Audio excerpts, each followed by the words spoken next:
घमंडी ननद चली ससुराल।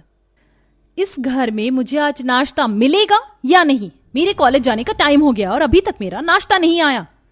वेदिका मेरी बच्ची, तू चिल्ला मत वरना तेरा गला खराब हो जाएगा। मैं इन कामचोरों को देख कर आती हूँ। आज इन लोगों का टिफिन पैक करने में थोड़ा टाइम लग गया था। वेदिका, ये लो तुम्हारा नाश्ता। ये नाश्ता ले जाकर गली के कुत्तों को खिलाओ, समझी? तुम लोगों को अच्छे से पता है कि मैं प्याज की पराठे नहीं खाती, फिर भी ये प्याज के पराठे बनाकर ले आई। वेदिका, आज घर में सबके लिए प्याज के पराठे ही बने थे, इसलिए तुम्हारे लिए भी यही ले आए। एक बार खाकर तो देखो, बहुत टेस्टी हैं। वेदिका निशा के हाथ से प्लेट लेकर जमीन पर फेंक देती है और गुस्से में कॉलेज के लिए निकल जाती है। मिल गया तुम चारों को चैन, मेरी बेटी को भूखा भेजकर। आज तुम चारों की वजह से मेरी बेटी भूखे पेट गई है। आज तुम चारों को पूरा दिन खाना नहीं मिलेगा।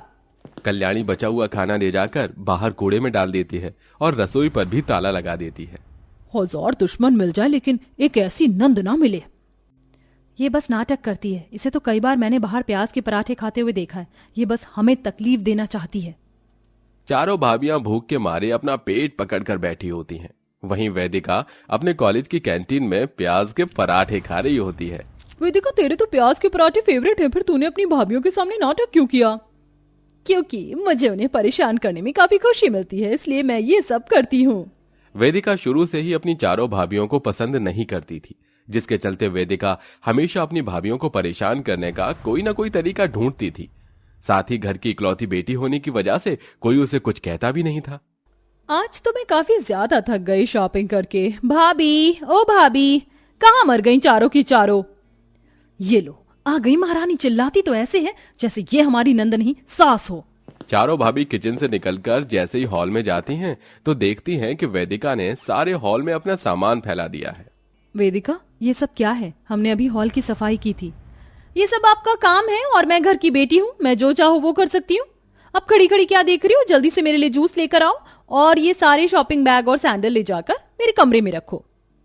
मन तो कर रहा है कि सैंडल लेकर इसी के सर पर बजाऊं।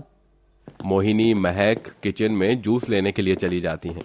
वहीं निशा और रश्मि वेदिका की सैंडल और शॉपिंग में ले जाकर कमरे में रखती है और ऐसे ही रात हो जाती है। लगता है आज कुछ ज्यादा ही थकान चढ़ रही है। भाभी, खाना खाने के बाद आप सब लोग मेरे कमरे में आकर मेरे हाथ पैर दबा देना। वेदिका, तुम क्या कह रही हो? हम तुम्हारी भाभी हैं, वो भी बड़ी हैं। हम तुम्हारे हाथ पैर दबाएंगे क्या? हाँ तो क्या हुआ?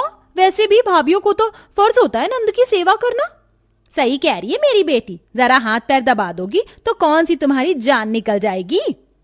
एक बार फिर चारों भाभियां अपने सामान को नीचे रखकर अपनी नंद के हाथ पैर दबाने लगती हैं। अरे ठीक से पैर दबाओ, हाथों में क्या जान नहीं है? दिन भर इतना खाती हो, कहाँ जाता है वो? जान तो इतनी है कि तुझे उठाकर खिड़की से बाहर फेंक दूं। वेदिका अपनी चारों भाभियों को नीचे दिखाने का एक मौका भी नहीं छोड़ती और हमेशा उनसे बिल्कुल अपनी नौकरानी की तरह सारे काम करवाती है। भाभी, आप मेरी ड्रेस आयरन करके रख देना और आप मेरी सैंडल क्लीन करके रख देना। वेदिका, हम तुम्हारी भाभी हैं, कोई नौकरानी नहीं। जो तुम्हारे हर छोटे बड़े काम हम करेंगे, तुम खुद भी अपने काम कर सकती हो। भाभी, लगता है आपको कोई गलतफहमी हुई है। आप दुनिया की नजरों में भले ही मेरी भाभी हो, लेकिन असल तो यही है कि आप चारों की हैसियत मेरी नौकरानी जितनी है। अगर आप मेरे काम नहीं करोगी तो जानती हो ना कि आपकी सासू माँ आपका क्या हाल करेंगी। तो चुपचाप से मेरे कहे हुए सारे काम कर दिया करो। इतना कहकर वेदिका नहाने के लिए चली जाती है।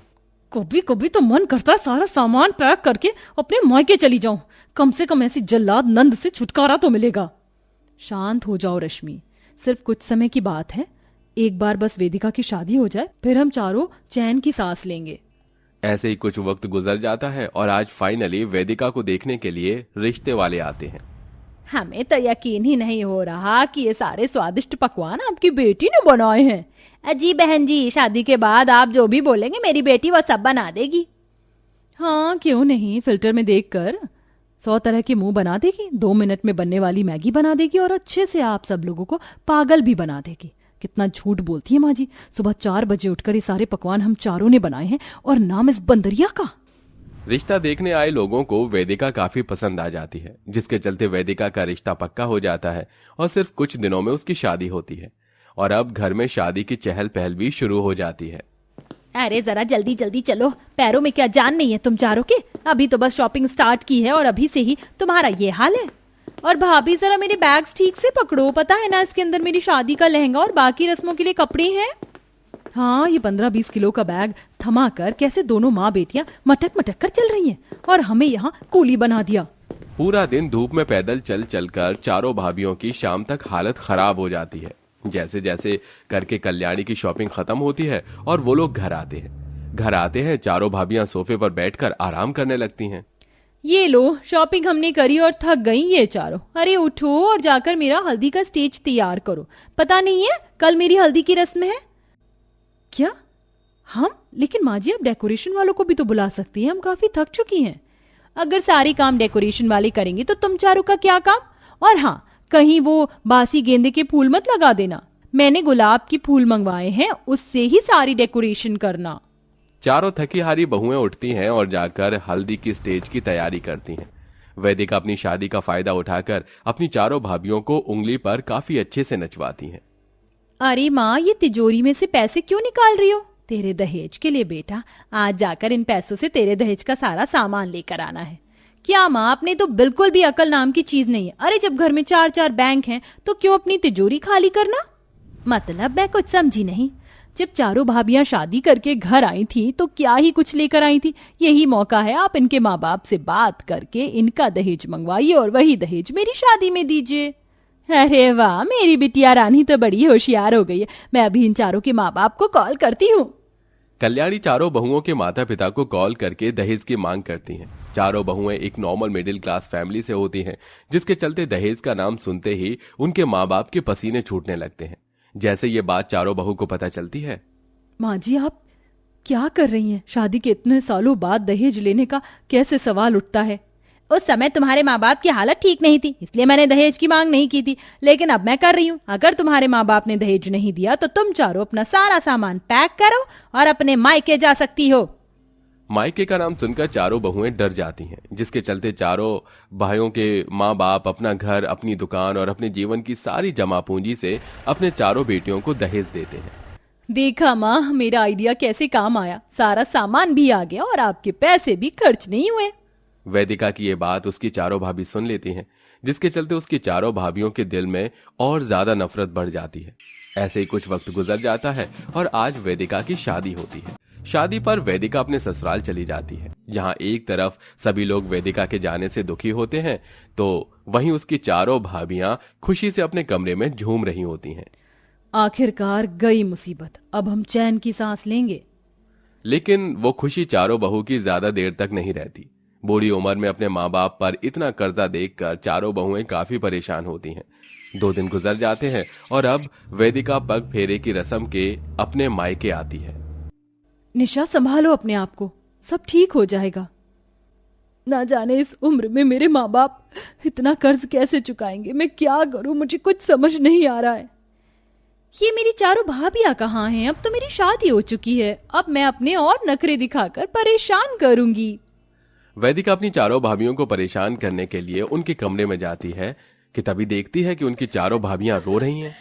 मैं सोच भी नहीं सकती थी कि वेदिका कभी इतनी गिरी हुई हरकत करेगी। आज उसकी वजह से हमारे माँ बाप ऐसी हालत में हैं। हमारे पास भी इतना पैसा नहीं है कि हम उनकी मदद कर सकें। वैदिका अपनी चारों भाभियों की बात सुन लेती है और जान जाती है कि उसकी वजह से उसकी भाभियों के माता पिता पर क्या गुजर रही है। ये सब देख वैदिका को पहली बार अपनी भाभी के लिए बुरा लगता है। वैदिका जल्दी से बैंक जाती है और अपने अकाउंट से ढेर सारे पैसे निकाल कर अपनी भाभियों के पास ले जाती है। वेदिका, ये पैसे किस लिए दे रही हो तुम हमें? भाभी, आप लोगों को परेशान कर मुझे काफी खुशी मिलती थी और इसी की वजह से मैं आपको परेशान करती रही। लेकिन मैं नहीं जानती थी कि मेरी हरकत की वजह से आपके माँ बाप को इतनी मुसीबत से गुजरना पड़ेगा। मैं सच में एक बहुत बुरी नंद हूँ। हो सके तो आप सब लोग मुझे माफ कर दीजिएगा। ये पैसे आप अपने माँ बाप को दे दीजिए, जिससे वो अब सारा खर्चा चुका दे। वैदिका अपनी सारी जमा पूंजी लाकर अपनी चारों भाभियों के हाथ में रख देती है। इसी के साथ वैदिका को अपनी गलती का एहसास भी होता है, जिसे देख उसकी चारों भाभियां उसे आसानी से माफ कर देती हैं और उन पैसों से अपने माँ बाप का कर्जा भी उतारती हैं। वहीं कल्याणी को भी अपनी गलती का एहसास होता है और वो भी अपनी चारों बहुओं से माफी मांगती है और आखिरकार अब चारों भाभियां और नंद का रिश्ता प्यार भरा हो जाता है।